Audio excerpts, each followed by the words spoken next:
Okay, so good afternoon, everybody.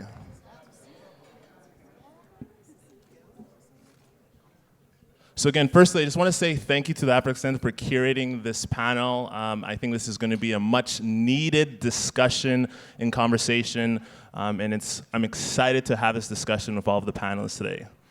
So what we're going to be doing today is we're going to be having sort of a fireside chat, and we're going to be unpacking a real fundamental opportunity for all of the organizations here and us as a community when you look at Black Canadians across the country. We're going to be exploring the topic, nothing about us without us, in respect to collaborating, coming together, and addressing some of the challenges that are faced around the Black community. And so you'll see that all the panelists have a mic because we're going to be kind of creating a more so conversation. We're going to be sort of dialoguing and going back and forth around things. And so just to kick us off, if we could, for all of the panelists, could we take roughly 2 minutes, because we don't have a lot of time, so just 2 minutes, a quick little introduction about yourself, and also what has your attention right now when it comes to this topic around sort of collaboration and community building. And let's start with yourself, TT. All right, so good afternoon, everyone. My name is TT Tijani. I'm the president of the African Communities of Manitoba, Incorporated. That's what I do in my volunteer time, which is almost full-time. I work I'm the director of support services with Manitoba Housing in Winnipeg. So I've been involved with ACOMI for about 20 years, since the inception, actually. And ACOMI is an umbrella organization of people of African descent in Manitoba, and we have about 40 affiliate organizations. And when I say affiliate, that means all the African ethnocultural organizations are members of ACOMI. So like the Nigerian Association, Ghanaian Union, Congo, Somali, so those are our members. And we came together, when you talk of collaboration, that is the essence of how we came together, to be able to speak with one voice. Because we do recognize that, one, all the organizations are not at the same level in terms of capacity building. Like some country organizations are much larger than others. And as a result, how do the small ones get the voice at the tables? So we all came together and said that rather than each one of us going to the government advocating for the same thing, we would rather have one organization that has our back and will advocate for our needs. And that's how ACOMI was formed. So the motto of ACOMI is advancing community unity and prosperity. And this is the lens that we do, everything we do is through this lens. Our programs, our activities are seen through this lens. Are we advancing community unity, which is what we're talking about today, and then prosperity?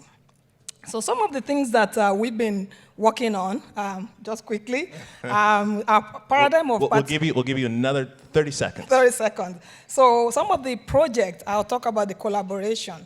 Collaboration is the main thing that we do. Because we're an umbrella organization, we always consult and engage our community organizations.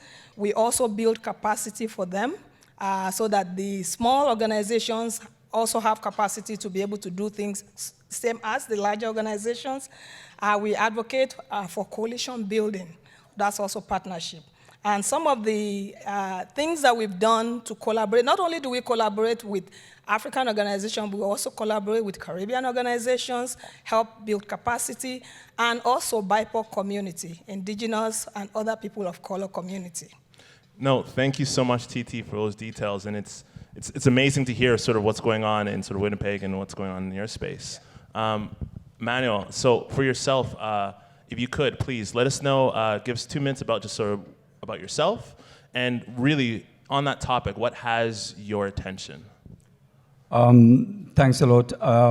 For me, I think basically I hold the space for an amazing team of 8 people at NAPSI, the Network for the Advancement of Black Communities.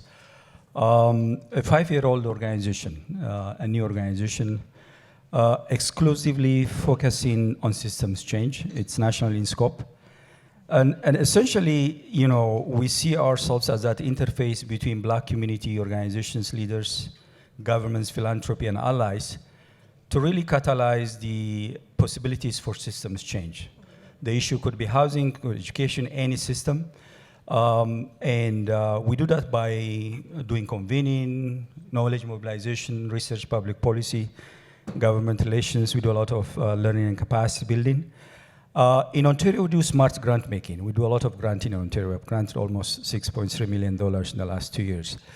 At the end of the day, I think what's keeping us focused and busy is to try to really mobilize the energy of the village. And our motto is actually, it takes a village to raise solutions for Black communities. So we are about system leadership. And I think some things that we're bringing to this conversation will reflect on that. Perfect, and that's awesome to hear, and we're going to explore a little bit more about that. Nadine, last but not least, if you could please tell us a little bit about yourself and what has your attention right now.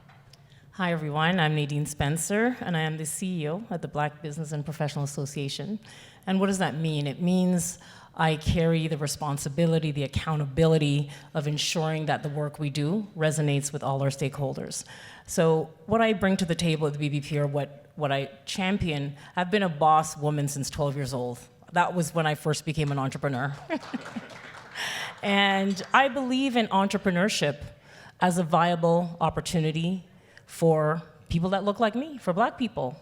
And the work that we do at the BBPA over the last 41 years is to really work at addressing equity and creating economic opportunities for the people we serve, which are Black entrepreneurs across this country, and professionals, because we recognize that, you know, a professional will have a law degree or a medical degree and open a practice, but guess what? They haven't learned how to run that business in a professional capacity with the nuanced way that a Black entrepreneur should, and there is a nuanced way. So because I come from the area of marketing communications, and please join me in the communications breakout room in next session, I will be talking about that unique, nuanced expression that we need to have. And so what concerns the organizations, or what, as you asked, you know, what is on your pain point right now, is just how do we as Black communities with different organizations, all of us in this room are operating a Black-led organization, but what is our unique point of differentiation? How do we differentiate ourselves, BBPA in Toronto, Africa Centre here in Edmonton, BBI out west, yet collaborating together as a unified, one voice Black organizations, Black entities. And as we are in year, I think, 7 of the United Nations declared decade for people of African descent, how do we, as a community across this country, will make a profound impact that 10 years from now, our children, whose our legacy, will say this decade meant something to Black entrepreneurs in this country. Perfect. And you know, Nadine, that's a huge point and a great segue into kind of the first question, which is ultimately, with the breadth of organizations here that are focusing on solving certain challenges and problems that are faced by our communities, how do we, from a city or a regional or a national perspective, come together? How do we collaborate? And so maybe you can kick us off, Nadine, just finishing off that point. Like, how in the past have you been able to successfully collaborate amongst other Black-led organizations that are serving unique and solving unique problems? Sure, we have to be intentional. That's it. We have to say, we're intentional about this. We know there's going to be challenges. And there are challenges because we don't have the resources. We don't have the supports that we need. So if I had 2 assistants, yes, I could call Rustam back in time, you know? And so we don't have that. And we have to recognize and understand with each other and be patient with one another as Black people, Black organizations, that, you know what, you might call me at the BBP and you might not hear back from me. And you know why? It's because I have 1,000 other things and I do not have that full team that I would love to have. So I think being intentional and being patient and understanding that we're all going through our own challenges on any particular day. And so if I call Emmanuel and he hasn't gotten back to me, that's okay. I understand that he's dealing with something and he can't. It is my responsibility to keep calling. It is my responsibility to do that. And I think if we can just take that away as part of owning that responsibility and accountability, we will only be better together. Oh, that's huge points, huge points. Titi, earlier you were kind of discussing about how you've been successful in sort of almost championing the little guy in terms of some of the people who are underfunded in your region. And I was wondering, for some of the organizations who also kind of struggle a bit of resources, but they still need a voice and have a seat at that table, how have you been able to sort of facilitate that in sort of your region, in your city? Yeah, thank you. Yes, that's basically that's what we do in Winnipeg at ACOMI. Whether we're applying for funds, like during the pandemic, we did apply and got funds from Winnipeg Foundation and Red Cross, and then we re-granted those funds to our organizations. So we also apply, ask them to, So that way, organizations that generally don't have that accounting principles, don't have the charitable number, and the bookkeeping, they don't have the documents that they will need to be able to apply for these grants. That's why they come to us, or we call out and ask them to, and then we re-grant them, and then they are able to then do some programming for their communities. Other things that we've partnered with is, we come together, because for me, I think also when you talk of collaboration, it also stems or starts from the leadership. So if your leader believes in collaboration, then the organization will follow suit. If your leader believes that, yes, we can do it alone, then you'll become an island. And we have seen, my predecessor was a collaborator. I am also a collaborator, and so sometimes when we call on other organizations to join us, say there's this granting opportunity, can we come together? Sometimes, Black organizations see us that they think, I don't want to share with you, I think we can go alone, but they don't understand that when we do things together, we go far. And that is one of the things that we have demonstrated. Yes. We do go far. So rather than, because you could apply and get nothing, but we could join hands together, with our own skill set and your skill set, apply, say we'll get half of the money that we apply for, and then we get a quarter each. That's still better than zero. And again, huge points.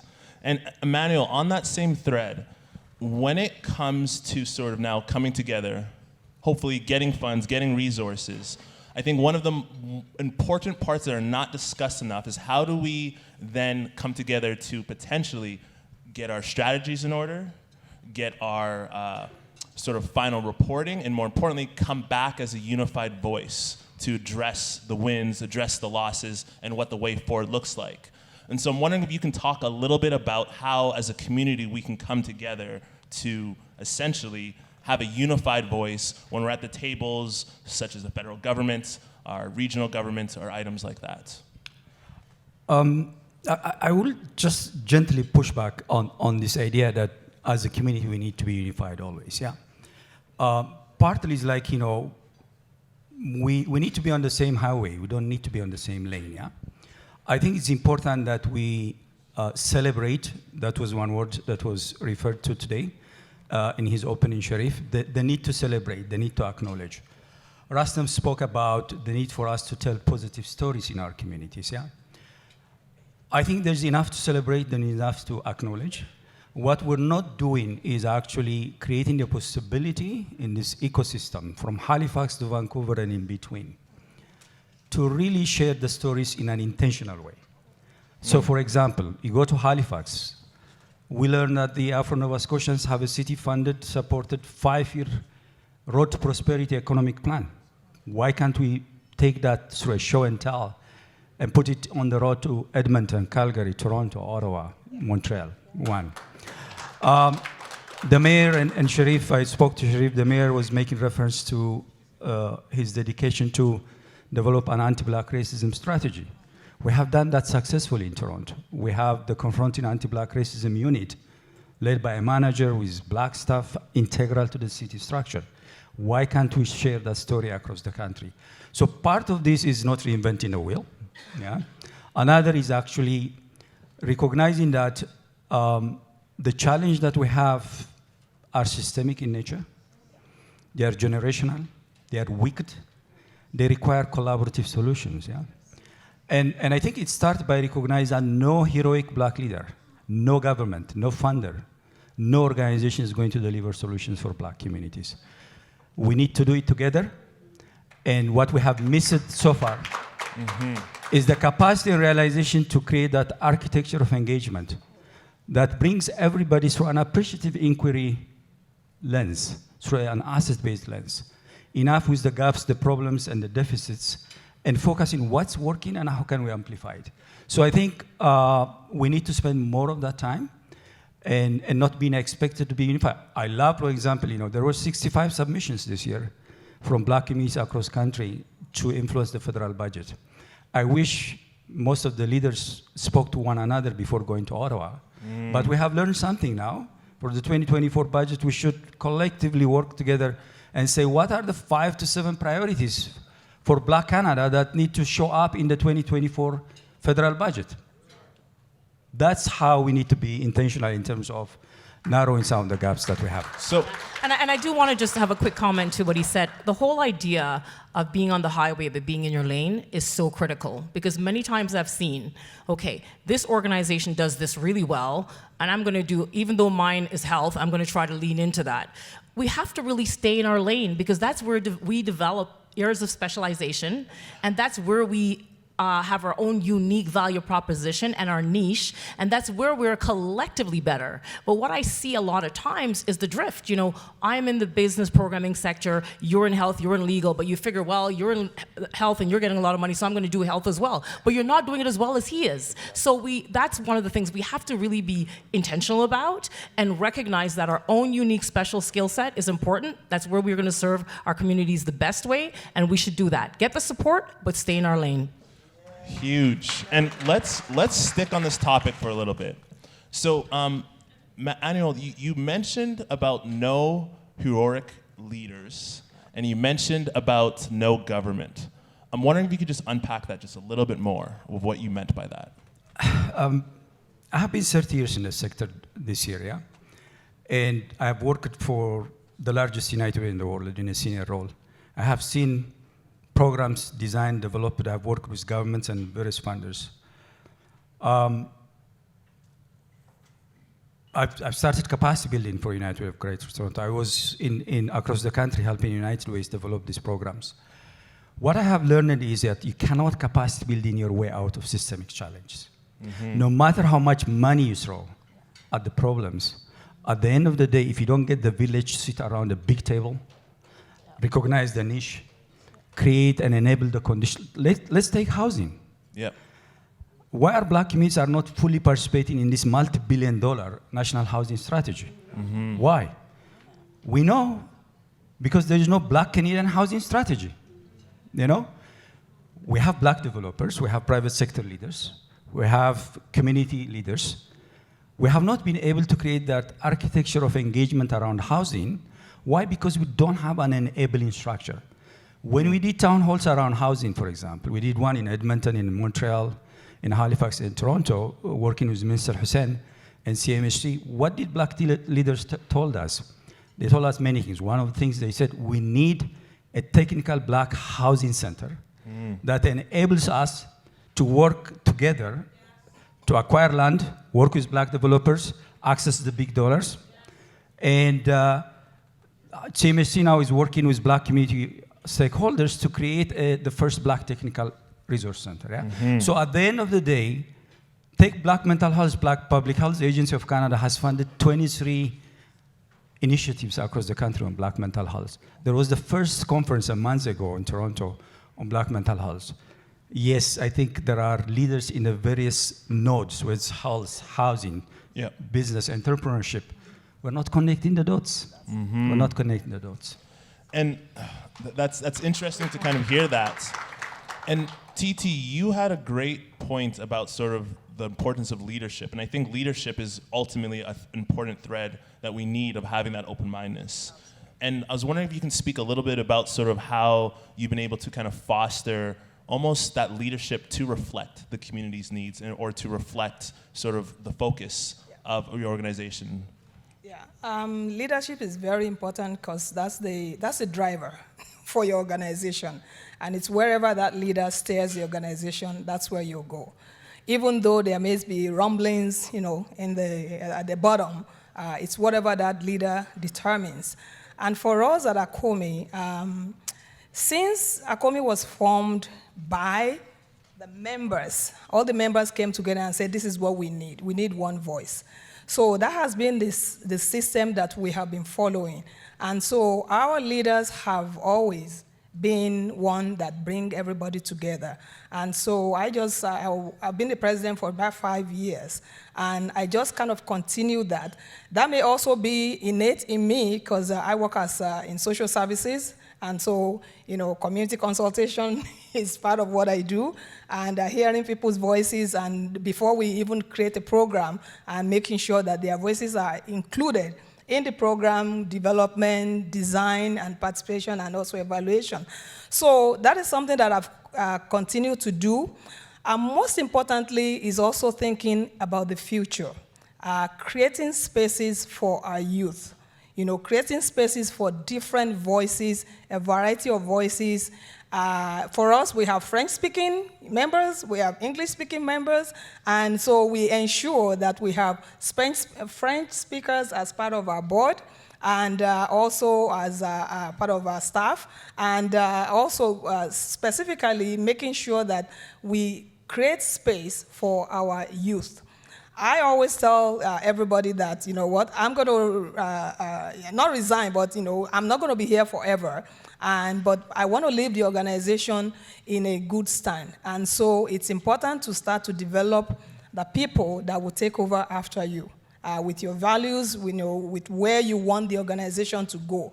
And we want to grow, and so collaboration, that's part of why, we are at a conference like this is also a place where you can learn, connect with people, and grow your organization. No, and thank you for that. And also another great segue. So with a lot of the organizations that are in this room, some who've been here for the decades, all the way to the newly formed organizations, there's always the importance of succession planning and bringing on that next generation, whether it's around ideas or just fulfilling the mandates of the breadth of people that we serve. And so I'm kind of curious, how can organizations, for all the people who are listening right now, actively develop that process, actively have this plan in place and implement it so that then over the years they can educate and engage sort of the next generation? Maybe you can kick us off on that question there. Yeah, well, I'm glad we're talking about succession planning. It's something that I recognize that a lot of us don't do because we're afraid of it, and maybe we don't know. We don't know what it means. But I think this is an avenue where we look to our leaders for mentorship and coaching and guidance in this area. Because if we look at organizations that's doing it well and they do have succession planning, and our organization doesn't, then we can lean into that. We can lean into that and learn from that. And I think we really have to be always looking and getting engagement in that space in terms of succession planning. And I think, for the leaders in the room that has done it really, really well, like one of the individuals that I look to all the time is Rustam Southwell from BBI, because he's got a great model. There's a great model there. And, as Emmanuel says, why recreate the wheel when there's already a template? I think, as Dr. Martin Luther King says, the time is now. And because the time is now, and we're still behind with limited resources, we have to tap into one another and look to the leadership that has done it really well. And it's not a shame, it's not you're gonna be considered lesser than. I think it's really from a place of strength, when we can look to stand on the shoulders of giants who have done it and learn from them as we build our own model. Awesome. And, I'm kind of looking for the people listening in from almost like a practical sense. Like, how do we execute on that? Like, how do we implement sort of that idea, whether it's around, as you said before, Emmanuel, adopting a new strategy that's already existing into my own region, into my own city? I was wondering if you could walk us through how could someone today go through that process? I think a few years ago, I chaired a national committee that did a study on governance and executive directors and succession planning. What I have learned is only 25% of organizations in the sector, actually, writ large, pay attention to succession planning. part of the reason, and when it comes to black organizations, let's face it, many of the black organizations in this country live in precarity. By that I mean they live from one project funding to another. Yeah. They don't have enough resources, stable resources to pay decent wages and benefits. The people that run most of these organizations, they don't have anything to retire to. So to ask them to really think about succession planning when they don't have a solid resource base or retirement support that they can think of, it's not surprising that many organizations, let alone black organizations, the whole sector doesn't do a good job around succession planning. Mm-hmm. What is important for us actually is to move from a thinking about HR to one of talent retention and management. So we have to build a culture of talent. And what does that mean? It means we have to lead organizations by investing in people, creating pathways for people to grow. A lot of my staff came to me as frontline staff, and intentionally we created the pathway for them to be what they are, many of them. Another thing that we need to do is recognize that among ourselves today, there are a lot of young leaders already leading. Mm-hmm. We need to step back, and my generation, for example, we need to start playing that mentoring and championing thing. While we do that, it's also the call to our young leaders in the room and in our communities to think that there's something about eldership. Our elders, in the room and out across the country, they have something to pass. Unless we are intentional in terms of nurturing that space, intergenerational space, we cannot go far. So some of you might know, for example, I was involved in launching the Creative Institute for Toronto Young Leaders in Toronto, which graduated 150 young leaders many years ago, like 15 or so years ago, with the University of Toronto. And many of those young leaders, like Akape, Liban, Likan and others, are now leading many things in the sector, yeah? So we invested about $6,000 in each young person to design a top quality leadership institute. So partly is investing in our young leaders, creating pathways for our elders to play with dignity a different role. Yep. And so there are some of the things that can be done. The last thing I would say is we need to intentionally invest in collaborative leadership. Yeah. Mm-hmm. Collaborative leadership, in system leadership. All our systemic challenges around housing, healthcare, education require our leaders shift their mindset to recognize that they cannot do it alone. They have to work with others.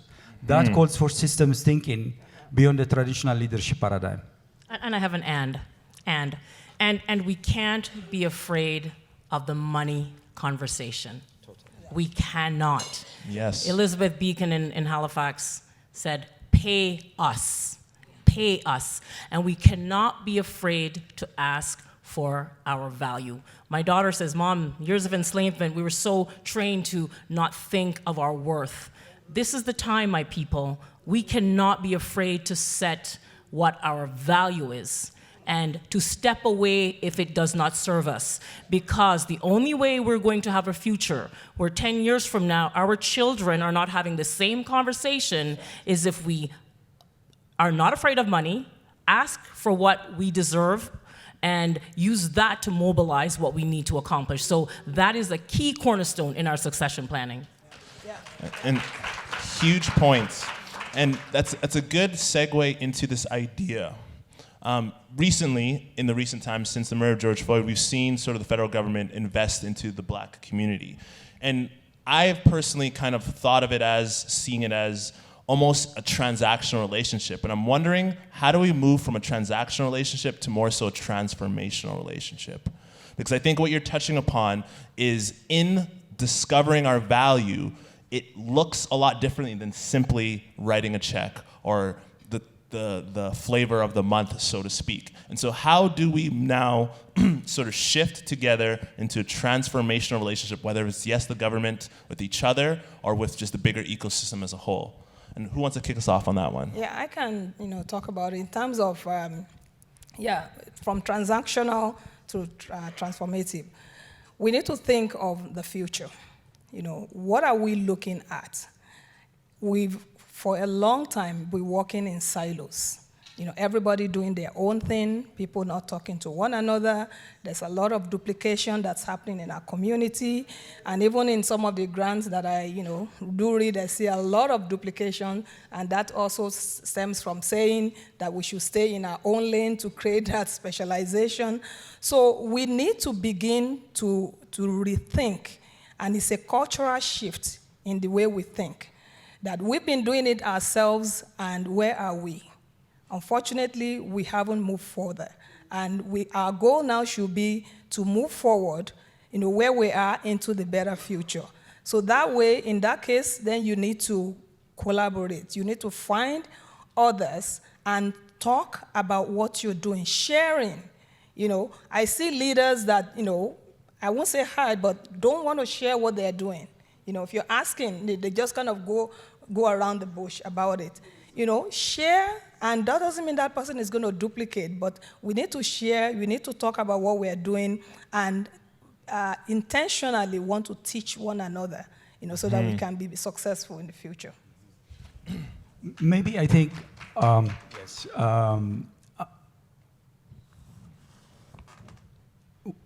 we always go to the funding and policy table as Black leaders to talk about funding. We need to stop talking about funding and first talk about data and evidence. Look at the data, and we need to see ourselves as partners in solutions with government. We need to sit at the same table and in a co-design process. Forget the power differential. I was on both sides of the equation. Look at the data and say, let's pick Black youth unemployment, which is easy for me to always bring up to make a point.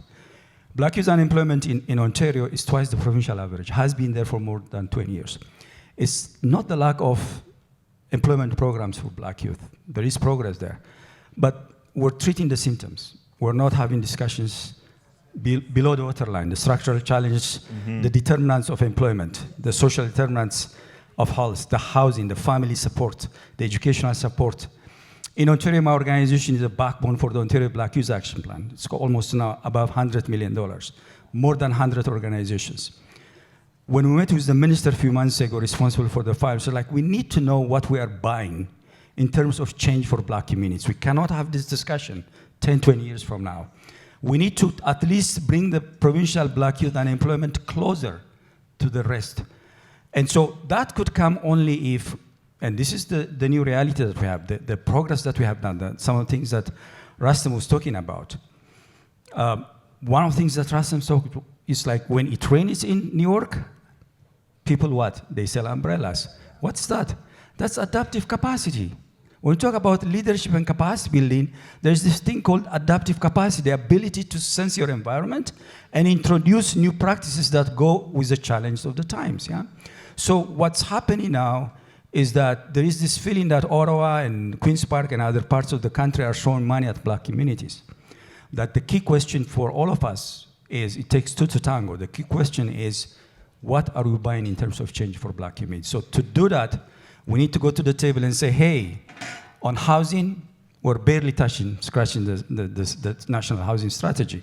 Yes, there is a carve-out, there are projects here and there, but what's the data telling us? What % of the national housing strategy is coming to Black communities in terms of dollars? The Emergency Community Support Fund, if you remember, was $350 million. When it was announced that went to big intermediary organizations, yeah? We insisted that at least 3.5% of that fund be protected for Black communities. We worked with the minister and the CEOs of these three intermediaries across the country. We advocated, and we ended up with 5.6% of that fund coming to Black communities. Why? Because we chased the data. So part of changing the story here is, let's have the funders sit at the table, and now we have Black intermediaries as allies. Let's change the discourse. Let's change the tune of the discussion.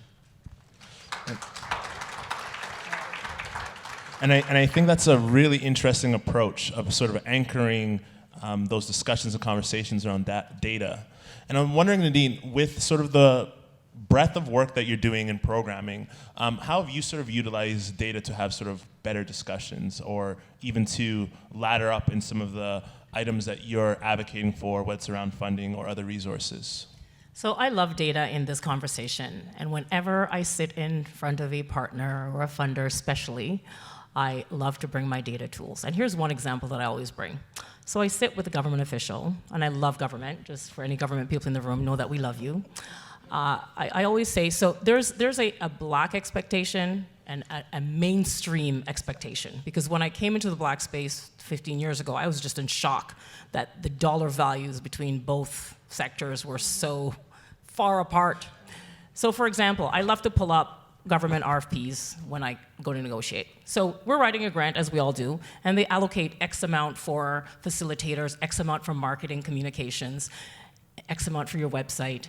And then I pull up what the government pays people that don't look like me, the big agencies, the real rates. So I say, oh, well, we're talking about equity and inclusion, but look at the disparity here. So when you can show the numbers, in law they say res ispa loquitur, the thing speaks for itself. So we're saying that we want equity and inclusion, but we have 2 job descriptions, and for the black folk, it's 90% less, and for the other mainstream, we're full throttle, with room for mistakes. I remember when I worked with Corporate Canada, they said, oh, Nadine, don't worry about if you have to write off $50,000. We've already made room in that budget for a mistake. As we all know in our space, we don't have room in those budgets for that. We better make our whatever number work to 10 times of what we're given. So when we talk about equity and inclusion, that's one of the things that we have to ensure that it truly included as we're having these conversations. And that's where the data speaks, because no one can refute the numbers. If you have 20 organizations getting X billions of dollars for the same work that our black serving entity is getting way less for, then there has to be a conversation. And this is why we need the unified voices at the table to really speak to this. And I think that's so vital and important. So for the last few minutes that we have, I want to kind of switch up the pace. We've unpacked a number of different topics, challenges and opportunities that's faced around our communities as a whole. And I want to kind of explore a little bit about the solutions and the way forward. Because I think with everyone at this conference, at the end of this, everyone's gonna go back home and start the work, and unfortunately sometimes put their heads down, but we need to sort of have that takeaway and have those solutions to kind of go forward. And so kind of leaving off on that last component, what would you recommend organizations to do when it comes to becoming a little bit more prepared, or having sort of all of their homework or T's and I's crossed off when they're having those discussions with government funders, or even to amongst each other, to have a better result in the end? Like, what would you recommend in that experience, Nadine? So I'm very inspired by this conversation and I'm inspired by initiatives like this. This conference is great because what we need to do is know more. We need to come together more like this and know more. So, I come from the marketing communications world, so everything I do is around messaging. And, the biggest problems or challenges that black businesses have is that the owners are black. Yes. Right? Yes. Like, you got to think agree. about it, right? Yes. The biggest challenge that black businesses have is the owners are black. Yes. And so once we can unpack that, then we look at the solutions and we talk, and we're not the only part of finding the solutions for the issue, right? We have to bring in partners and allies. And I have to say that it has gotten better, but it's been so bad that it needs to get better faster, right? But the only way we're going to do this, and come to my session after this, you'll hear more, is that we have to be ready. My mother always said, Nadine, in business, you have to be ready. Even if you're not selling anything, you have to have a business plan. You have to have your marketing plan. You have to have your financial statement. Because when the opportunity lands and we're not ready, it is going to slip through our hands. And many of us have seen that. One of the biggest growth during the COVID era, and after post-George Floyd, when corporate Canada woke up and said, oh my gosh, we didn't know this was happening. The biggest challenge was, for a lot of us who didn't advance, was that we weren't ready. We have to get ready, and we have to stay ready. Every quarter, look at your business plan, look at your financial statement, look at all your pieces, and say, am I ready for the next step? All the things we talked about today, succession planning and all of that, we have to stay ready. No, thank you for that so much. And Titi, you earlier were talking about sort of some of the opportunities around leadership and sort of the collaborations that's been happening in the region. I'm wondering if you could share with us all some of the sort of solutions and things that you put in place to kind of curate and bring some of those initiatives to fruition with the work that you're doing? Yeah, in Winnipeg, well, one of the things that ACOMI does is also capacity building. So we do run programs or training programs to develop individuals, boards on leadership. We just did one like a couple of weeks ago. It's a 2 days training. And of course, funding from Africa Center, thank you, that we were able to use to provide that to many of our member organizations. Yesterday, as we were here, as I was here, they were also doing a grant writing training, and I called my husband who attended, and I said, how was it? He said, well, they exceeded the capacity of the people. So they were asked to bring their laptop, bring your ideas, and then they ran them through specific grants that the provincial government was providing, because we found out, again, data, stats. That grant was run in November, December, and it was just $5,000 to do community celebrations. How hard is that to apply for? We only found out that only 7 out of our 40 organizations applied. And so we took action and said, the next go-around, you can only get it once a year, but the next go-around, we are going to build capacity. So that's why they ran that, say, bring your laptops, bring your ideas, we'll walk you through. And apparently, some were able to even almost complete their grant application. Yeah. So building capacity, again, bringing everybody to the table and helping people to realize that sharing information is key, and also creating that space where the leadership, one of the things I also see is that leaders keep things to themselves, and not sharing. If you don't share, you carry the whole burden. Maybe because I work full-time, I have my full-time job with the government, and so I don't have so much time to spend, but whatever time I spend at ACOMI, I make sure that it's quality. And so it's important for me to share what I'm doing, to share knowledge, and bring the youth that we have as staff, to conferences like this to learn and to see other youths that are doing well and also build capacity for themselves for the future. Huge. And then last but not least, Manuel, when it comes, because you raise a number of, I think, very fundamental points. And I'm kind of curious actually, I'll ask you, what, out of everything you raise, what is sort of the biggest sort of takeaway and solution that you want to leave everyone with? It's, as I said, we're really putting our efforts and focus on the village. And within the village, we see a lot of nodes. We see the housing node, we see the entrepreneurship business node, the education node. We recognize there's already leadership there. And how do we amplify that? Yeah? And so part of what NAPSI has been doing the last 2 years or so, and I'll be talking a little bit in the evaluation session later on, we intentionally developed what's called the Black ecosystem approach. Everything that we do is from an ecosystem lens. And what we're trying to do now, we're pushing our investment in capacity building and leadership and public policy and so on in trying to amplify the voice of the village. Yeah?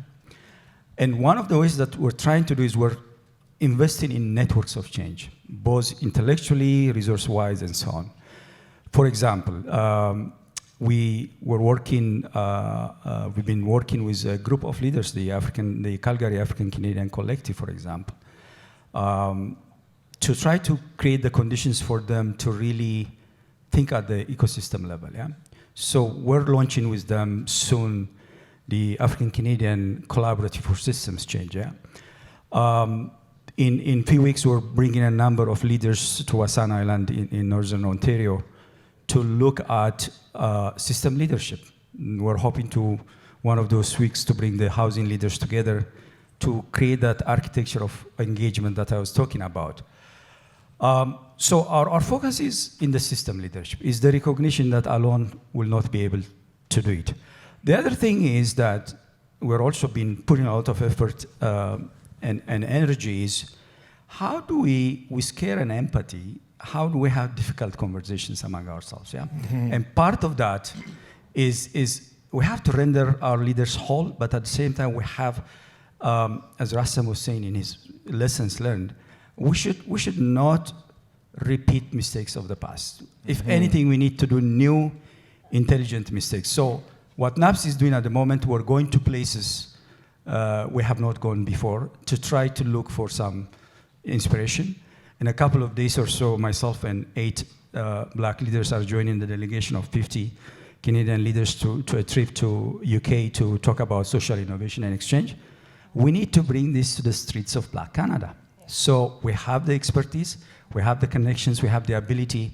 We just need to ask the difficult questions. Oh, thank you. So can I please get a round of applause for my panelists here?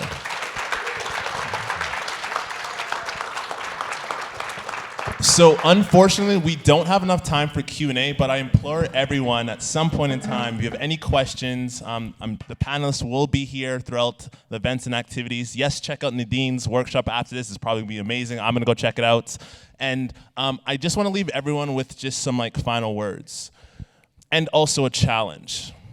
With everyone in this room, with Black Canada in this room, I challenge everyone here to take the time, and when you're having a one-on-one discussion and conversation with someone, listen to see how you could potentially solve their problems. If we all took the time to do that and listen before we kind of share what we're doing, I think as a whole and as a community we'll be that much further ahead.